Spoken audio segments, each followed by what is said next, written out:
On the evening of the 9th of June 1970, a Tridentine Mass was being offered in the tiny chapel of Stich in the Bavarian region of Germany, near the Austrian border. After the consecration, the priest, who had come from a nearby pilgrimage church, noticed on the corporal next to the chalice a small reddish spot. As he watched, it grew slowly but surely to the size of a coin. At the elevation of the chalice, the priest noticed another red spot on the corporal at the place where the chalice had rested. Suspecting a leak, he passed his hand under the chalice but found it to be dry. After the Mass, the priest carefully inspected the 3 cloths that covered the altar. Apart from the red spots, everything was completely clean. No cause could be found to account for the red spots. The priest locked the cloths in the safe and reported the phenomenon. On the 11th of June, the stained cloths were examined by 2 other priests, and they could find no explanation for the stains.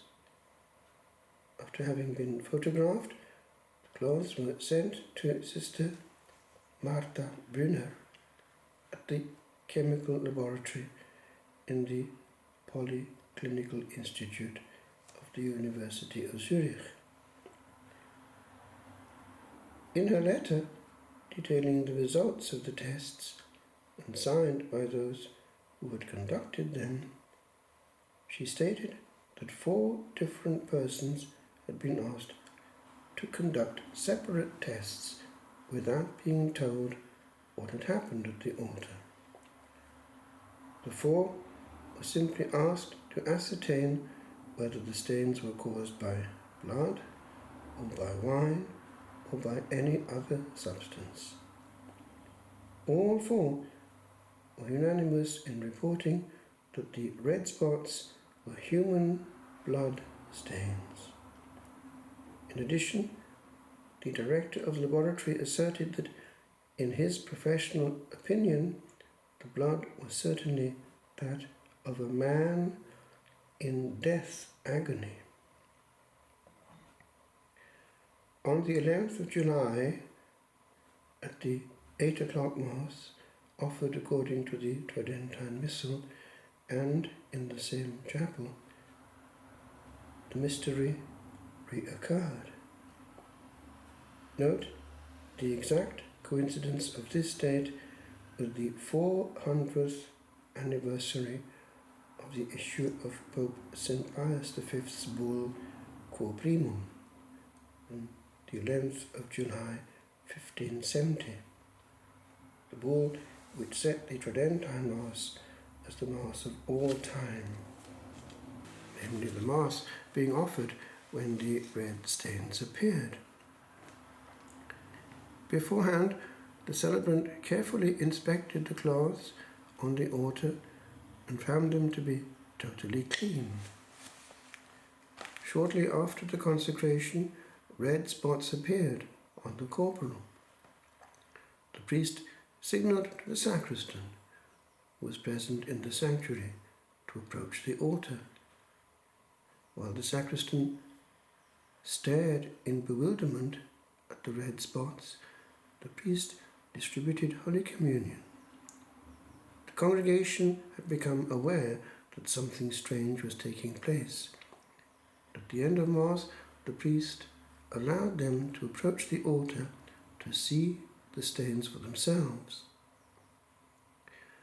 In his sworn affidavit, the sacristan, Herr Josef Kilcher, wrote, "After Mass, we all took a close look at the cloths, and especially at the large stain which was the size of the priest's host, and we saw a cross in the middle of the stain. A nurse of the municipal hospital of Rosenheim was also present at this Mass, and she wrote in her affidavit, "Initially, we saw 3 stains, one of which was as large as a priest's host. Then we saw a 4th stain near the Gospel side of the altar. The outlines of the stains were sharp. They did not disperse along the strands of the fabric as ordinary liquids would do, but they went right through the cloths and were tacky. The results of these tests, conducted by the Polyclinical Institute of the University of Zurich, were issued on the 3rd of August, 1970. The report, forwarded to the Diocese of Augsburg, confirmed that the stains consisted of human blood.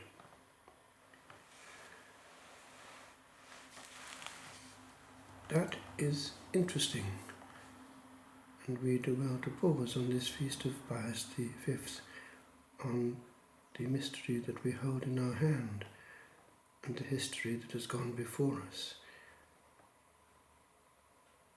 We are treading on holy ground and handling something that we must respect and not tamper with.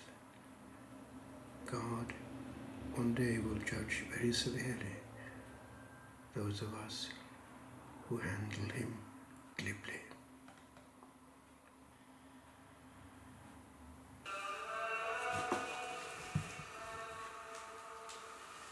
People said of our Mass at the Abbey that it was the most beautiful in the present rite.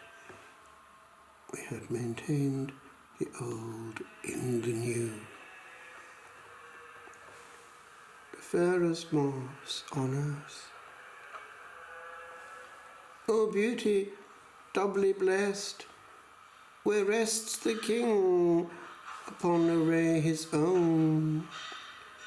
O sound of home, made of the magic columns that here sing twin pipes so huge and small, and that but come upon the air vibrated, that we move with mastered voice and hand. O land where tread anon the feet of angels, nay, no groove or stored trick all electric, did the dead awake from their long slumber, as did this, the mischief of a molecule or two that hid the Godhead's trickery.